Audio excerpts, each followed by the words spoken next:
So I want to talk about this film very, very briefly. I was recommended Youth and Revolt, which I watched. It's not the typical type of film that I watch in terms of comedy because it's a more dry sense of humour than what I tend to watch. I suppose the type of comedy I tend to watch is a lot more belly deep laughs, whereas this one's very understated, very subtle, and it's a quieter type of comedy. But there were two moments in the film where I just laughed belly deep, and one of them was right at the end when the main character, I'm going to link the film, I was about to get it on Amazon, but actually it's available on YouTube to watch for free. So for 2 hours, almost 2 hours, I was in the head of a teenage boy, which I thought was quite funny. He's a 16-year-old boy, played by, his name's Nick, played by Michael Cera, and he's just a typical teenage boy who wants to be with a girl. But he has these two really awful parents who are divorced. The mum's particularly awful because she just jumps from one guy to the next, and she really just cares about getting child support payments for this Nick guy, and that's the only reason he's living with her, basically. His dad's a little bit better, but this 16-year-old talks like he's in the body, or he has the vocabulary of a 40-year-old, or the thinking of a 40-year-old. So it's really clever. So there were moments in this film where, although it's a comedy, I found it a little bit sad because your parents are the luck of the draw, and if you have two not great parents, you have a much more difficult life ahead of you, I think. Greater challenges, at least. And with a person like him who's got so much potential, it's such a shame. So I found the movie funny, but there were also moments where I just felt really sad for him. I didn't really approve of the female lead in that she's the equivalent of the female Chads, I suppose, because she's kind of doing him dirty by encouraging him to be bad, and it's not his persona, it's not who he is.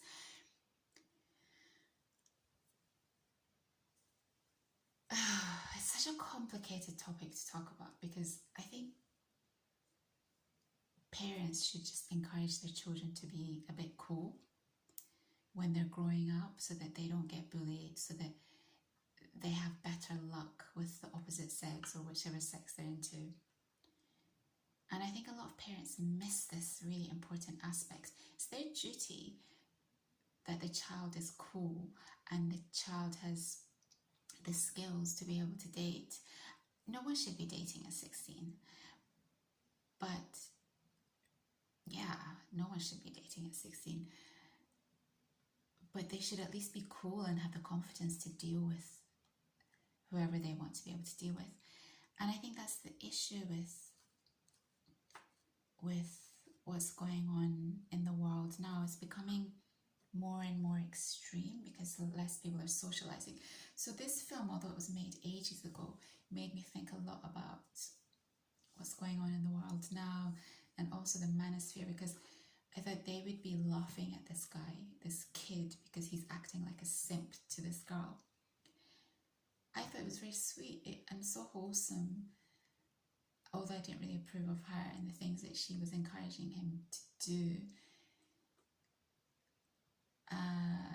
His alter ego was kind of trying to help him at certain points. His alter ego was teaching him how to be bad or to be the Chad, but at the same time, his alter ego was advising him not to do crazy stuff. He ends up going into juvenile detention, which I think he leaves after 3 months.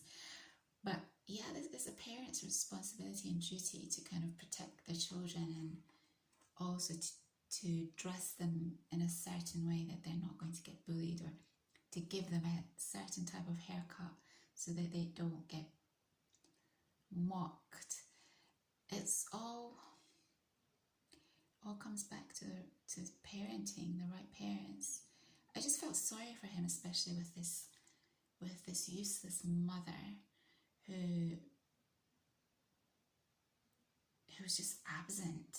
She was just interested in her partners, and this kid has got so much potential. I know it's supposed to be a comedy, but I saw it in a more serious light than just the fact that it was a comedy. There were certain interesting characters, like I think Justin Long was in this film, and I always get Justin Long and Adam Driver confused. They look very similar to me, but when I watched this film, it reminded me of this moment in the Barcelona drum and bass event.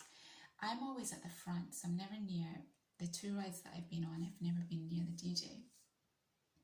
But when I was watching this set back, there's this one moment in the Barcelona set where this Adam Driver doppelgänger just bounces onto the scene shirtless.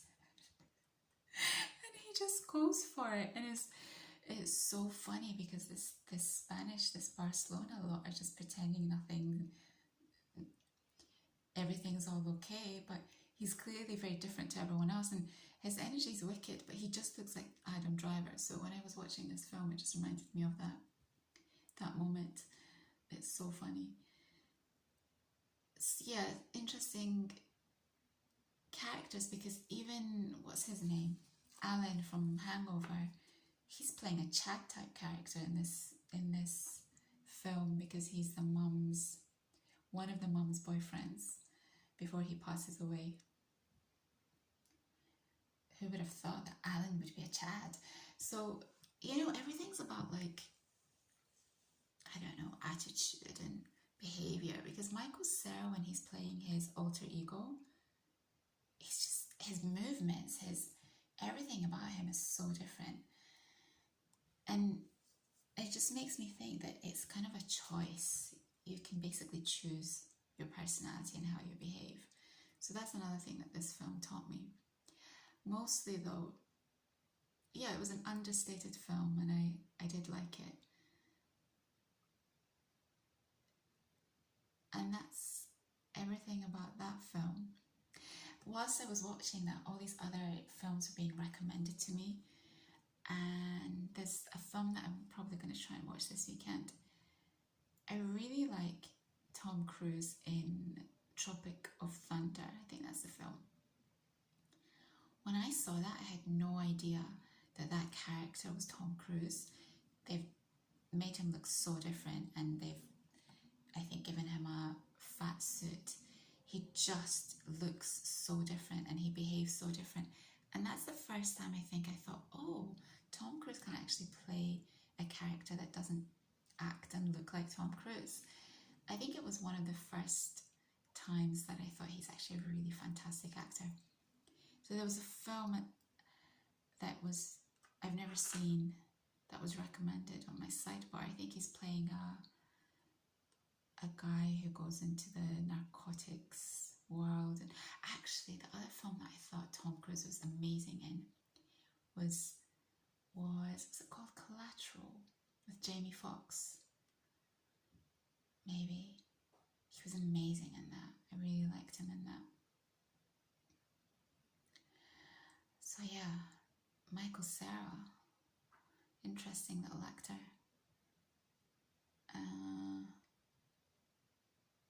Yeah, didn't approve of the girl at all. She was just not right for him.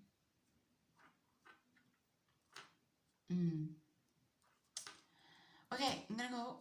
I might see tomorrow, I might not. I've been watching this guy called Boo. His name's not Boo. His name's Bjorn Boo something. Bjorn is from Norway, and I love the quietness of his channel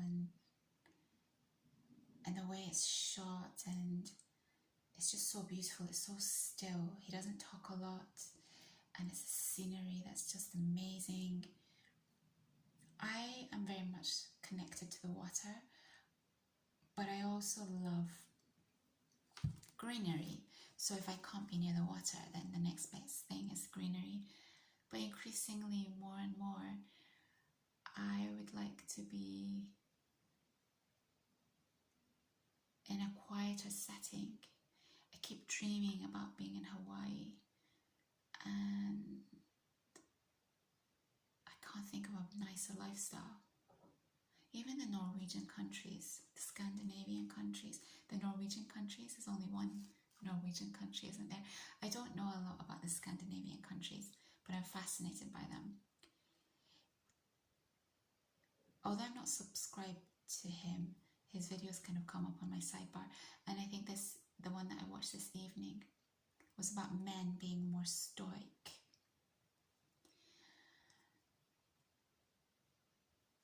I don't know if I completely agree with him, even though I'm watching this philosophy channel and a lot of it is about stoicism.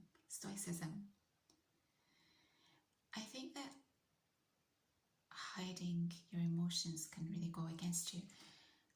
I think being able to talk about your feelings in a very controlled way is one of the best ways to let it all out. Remember I told you about this guy last year, the troublemaker. I was so impressed by how he was British, and I find that British men tend to be, they just hide who they are, but he was so in control of expressing his emotions.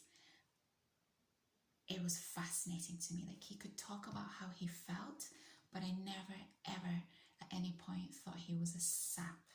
I don't want to use the word simp because I don't like that word, but I never felt like he was pathetic. He was so in control of his emotions. I think even with my channel, it's just so much talking, and believe it or not, I'm not a big talker. I can talk and I enjoy talking, but I tend to listen a lot more than I talk. Depends on the person I'm with, but more and more as I get older, I talk a lot less. And ideally my channel, as you know, would be creating atmosphere without talking. For example, that most recent short that I uploaded of me in Tokyo, to me that's the ideal way of me conveying emotion through music, fashion, and travel. But yeah, I like the stillness of his videos, and I like that he doesn't overly talk. There's some channels that are just so loud and I can't handle the loudness, so I tend to gravitate towards channels where it's a lot more quieter. So yes, I do like his channel, but I don't know that I agree with. I think one of the reasons men are having so many problems is they have no one to talk to, and they're bottling a lot of stuff up. I don't think that's healthy. I think as long as you trust the person you're speaking to, or are in control of talking about your emotions, it's absolutely fine. And if you have to cry, you have to cry. That's what you have to do. I cry all the time around my periods, and I feel no shame about it at all, because there was a period in my life where I just never cried at all. I don't know why that is, but I just never cried. And then I found that there was a point where I did start to cry, and it was fine. I got it out, and then I just moved on. And I think with men, there's nothing wrong with crying or talking about your emotions, but you have to be in control of it rather than it being in control of you.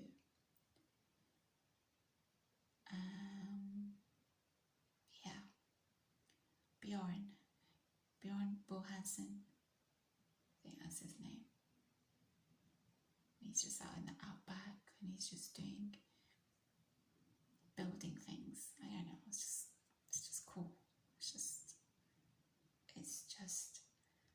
It's normal. I think it's normal. I think sitting in front of a phone and talking, I don't think that's normal. I really don't.